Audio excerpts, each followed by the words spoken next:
강원 내륙과 산지에 눈이 내리고 동해안은 강풍이 불 것으로 예보됐습니다. 강원지방기상청은 27일까지 무겁고 강한 눈이 1에서 3cm가량 쌓일 것으로 예보됐습니다. 동서고속화철도 건설 사업이 속도를 내고 있습니다. 오는 2027년 개통 예정인데 춘천에서 속초까지 39분 만에 갈 수 있어 경제 효과가 기대됩니다. 행정안전부가 다음 달부터 민간 플랫폼과 시중은행까지 활용해 고향사랑 기부제 참여를 허용했습니다. 실효성이 있을지 알아봤습니다. 원주시의회에서 또다시 자리 다툼이 시작됐습니다. 예산결산 특별위원장 자리를 두고 더불어민주당과 국민의힘 의원들 간의 줄다리기가 시작됐는데 26일 두 번째 회의에서도 결론 짓지 못했습니다.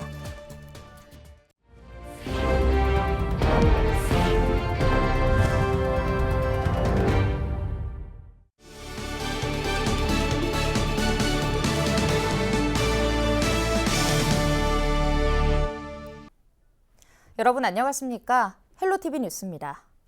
강원 내륙과 산지에 눈이 내리고 동해안은 강풍이 불 것으로 예보돼 각별한 주의가 필요합니다. 강원지방기상청은 강원 내륙과 산지에 27일까지 무겁고 강한 눈이 1에서 3cm 내려 쌓일 것으로 예보했는데요. 또 동해안과 강원 산간에는 강풍특보가 내려져 있고 최대 순간 풍속이 초속 25m에 달하는 강한 바람이 불 것으로 보인다며 주의를 당부했습니다. 강원지방기상청은 찬 공기가 남하하면서 미세한 기온 차이로 인해 같은 시군 내에서도 지역에 따라 강수 형태가 눈 또는 비로 바뀔 수 있다고 설명했습니다. 춘천에서 속초를 39분 만에 갈 수 있는 동서고속화철도 건설 사업이 속도를 내고 있습니다. 2027년 개통되면 관광객 유치와 함께 상당히 큰 경제 효과가 기대됩니다. 정승환 기자가 보도합니다. 춘천 의암호 스카이워크 옆으로 직사각형 형태의 커다란 매립지가 생겼습니다.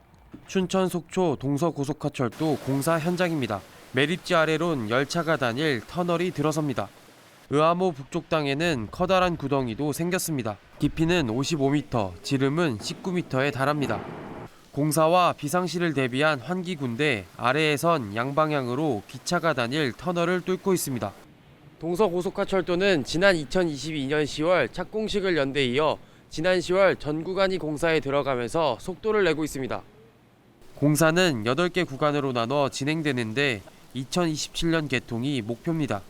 전 구간에 착공은 됐지만은 1099하고 709가 통키 구간으로서 23년도에 착공을 했습니다. 그래서 제일 활발하게 이제 공사가 추진되는 구간입니다.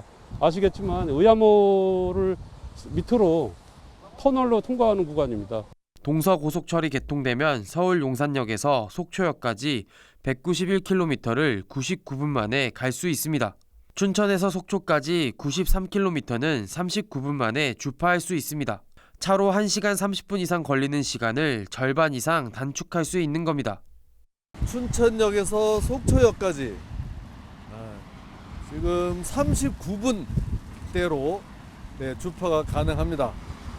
그러면 이것은 서울의 잠실에서 지하철을 타고 영등포까지 가는 그 시간이면 춘천에서 속초까지 갈 수 있다. 강원도는 동서고속화철도 개통으로 지역경제 활성화 효과를 기대하고 있습니다. 특히 열차는 화천과 양구, 인제, 백담역을 거쳐 속초까지 이어지는데 접경지역 교통망 개선 효과뿐만 아니라 관광객 유치에도 도움이 될 걸로 기대됩니다. 강원도는 개통 1년 뒤면 춘천역의 주말 이용객은 하루 7,900명, 속초역은 9,800명까지 늘어날 걸로 예상하고 있습니다. 이에 따른 생산 유발 효과는 2조 3천억 원, 일자리 창출 효과는 4만 8천 명이 넘을 걸로 전망됩니다. 관건은 차질 없는 예산 확보입니다. 전체 사업비 3조 원 가운데 현재까지 확보한 건 3분의 1 정도인 9천억 원입니다. 1987년 대선 공약으로 처음 등장한 동서고속화철도 사업. 30년이 넘는 긴 표류 끝에 공사가 본격 추진되면서 주민들의 기대감도 커지고 있습니다. 헬로티비 뉴스 정승환입니다. 특정 도시에 기부하면 답례품을 돌려받는 고향사랑 기부제. 그동안은 기부를 하려면 고향사랑 이음 홈페이지와 농협은행을 통해야만 했는데요. 다음 달부터는 창구가 늘어납니다. 행정안전부가 민간 플랫폼과 시중은행으로까지 기부 창구를 늘리기도 했습니다. 편의성을 높여 기부를 활성화하겠다는 취지입니다. 보도에 전소연 기자입니다. 상품 가치가 떨어지는 이른바 못난이 농산물을 활용할 방법을 연구하는 프로젝트. 지난해 1월 양구군과 한 민간 플랫폼이 함께 연 고향사랑 기부제 모금입니다. 사흘 만에 약 1,000만 원 가까이 되는 금액이 모였습니다. 하지만 당시엔 행정안전부의 반대로 모금이 중단됐습니다. 민간 플랫폼 시스템상 기부자의 주소지나 기부 한도액을 확인할 수 없다는 이유에서였습니다. 하지만 다음 달부터는 민간 플랫폼도 모금에 참여할 수 있게 됐습니다. 기존 고향사랑 이음 홈페이지와 농협은행 창구에서만 기부가 가능하던 방식에서 다른 플랫폼도 이용할 수 있도록 바뀝니다. 시민들이 편리하게 기부할 수 있도록 하기 위한 것이라는 게 행안부의 설명입니다. 전문가분들이 굉장히 많이 건의를 주셨고요. 이제 기부 활성화를 위해서는 기부 접점을 다양화하는 게 조치가 필요하다는 게. 참여하는 민간 플랫폼은 기부 플랫폼 2곳과 시중은행 5곳 등 모두 7곳입니다. 이들은 개별 사업에 직접 기부를 하는 지정 기부를 기획, 홍보하는 일부터 답례품을 관리하고 배송하는 일 등을 맡게 됩니다. 강원 양구군을 비롯해 전남 신안군 등 전국적으로 20곳이 넘는 지자체들이 민간 플랫폼을 활용할 준비에 들어갔습니다. 당시에 미비했던 상황이라 잠정적으로 중단해 놓은 상황이었거든요. 예산만 세워서 바로 그냥 시작하려고요.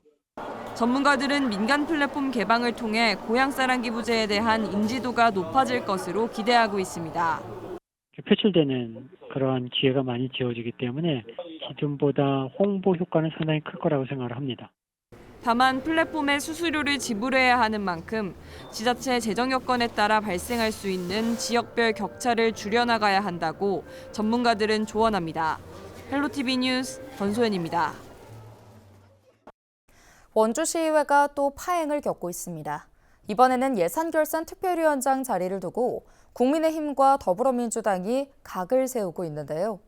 문제는 1조 6천억 원이 넘는 내년도 원주시의 예산은 물론 올해 마지막 추가 경정 예산안까지 차질을 빚지 않을지 우려의 목소리가 커지고 있습니다.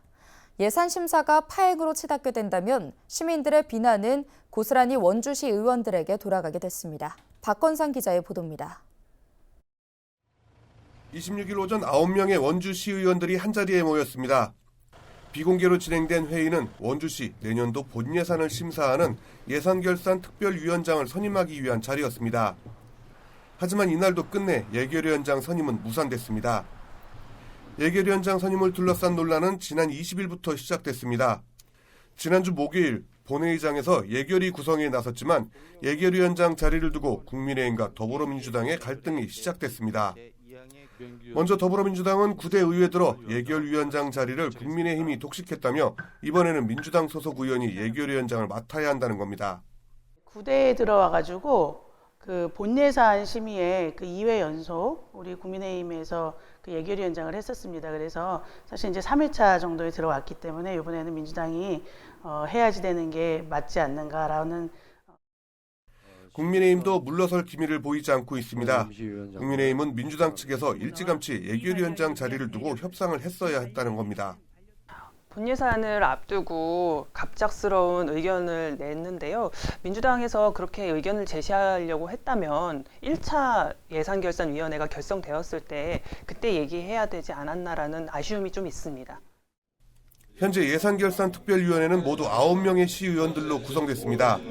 더불어민주당 소속 의원 4명과 국민의힘 소속 의원 4명, 그리고 맑은정치 보수연합 소속 의원 1명입니다.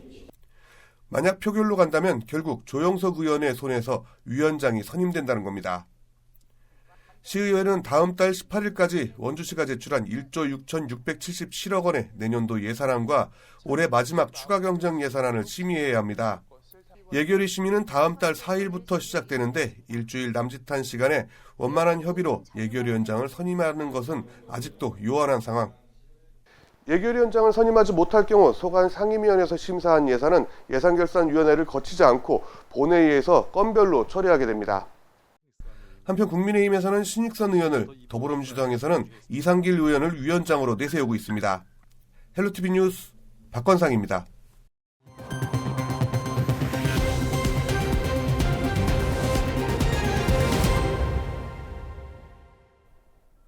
납북자 단체 대북전단 살포 예고에 대해 고성 주민들이 강력 반발하고 나섰습니다. 고성군 현내면 대북전단 살포 방지 비상대책위원회는 26일 고성군 현내면 금강산 콘도 앞에서 기자회견을 열고 주민들이 생존권을 위협받고 있다며 대북전단 살포 중지를 촉구했습니다. 비대위는 다음 달 18일까지 대북전단 살포가 예정된 지역에 트랙터와 화물차 등을 동원해 집회를 원천 차단하기로 했습니다. 납북자 가족 모임 측은 다음 달 18일 전까지 고성군에서 대북전단 5만 장을 살포하겠다고 예고했습니다. 강원특별자치도 한해성 수산자원센터가 27일부터 4일간 속초와 고성, 양양 일대에 해삼종자 24만 마리를 무상 방류합니다. 이번에 방류되는 해삼은 지난 6월 동해안에서 우량 어미를 확보해 체란과 수정을 거쳐 6개월 정도 사육한 우량 종자인데요. 강원특별자치도는 방류 후 2, 3년간 성장하면 어민 소득 증대에 큰 역할을 할 것으로 기대하고 있습니다. 홍천군이 북방면 하와계리 고령자 복지주택의 입주자 모집을 27일부터 3일간 홍천군청에서 진행합니다. 모집 규모는 입주자 5세대와 예비 입주자 30세대인데요. 북방 고령자 복지주택은 무주택 세대 구성원인 만 65세 이상의 고령자 중 영구임대 자산 기준에 해당하는 신청자를 대상으로 공급될 예정입니다. 횡성인재육성 장학회가 내년도 상반기 횡성인재육성관 수강생 249명을 선발합니다. 선발 시험에 응시하고자 하는 초등학교 6학년에서 고등학교 2학년 학생들은 홈페이지를 통해 12월 3일까지 접수해야 합니다. 선발 시험을 통해 재관생 150명을 확정하고 중등부 학년별 차순위 30명에게는 매달 위탁 학원비를 지원합니다. 최종 합격자는 내년 1월 2일 오후 5시에 발표됩니다. 태백시가 내년부터 종량제 봉투 및 음식물 납부 필증과 매립장 반입 수수료에 대한 가격 인상을 추진합니다. 이에 따라 20리터 종량제 봉투는 현행 370원에서 480원으로 사업장용 음식물 납부 필증은 현행 870원에서 1,130원으로 인상되는데요. 태백시는 종량제 봉투 가격 등을 지난 12년 동안 동결했지만 최근 환경부의 폐기물 처리 비용 현실화 권고에 따라 부득이하게 가격 인상을 추진하게 됐다고 밝혔습니다. 강원도 첫 액화수소 충전소인 원주 장양 액화수소 충전소가 28일 준공식을 갖고 본격 상업 운전에 들어갑니다. 장양 액화수소 충전소는 국비 42억 원과 민간 자본 33억 원 등 75억 원을 투입해 건립됐는데요. 시간당 120kg의 수소를 충전할 수 있으며 하루에 수소버스 약 120대까지 충전할 수 있는 규모입니다. 영월군이 내년도 예산 6,234억 원을 군의회에 제출했습니다. 영월군의 내년도 예산은 올해 대비 10.08% 증가한 규모로 일자리 증대와 생활인구 확대 등을 목표로 편성되는데요.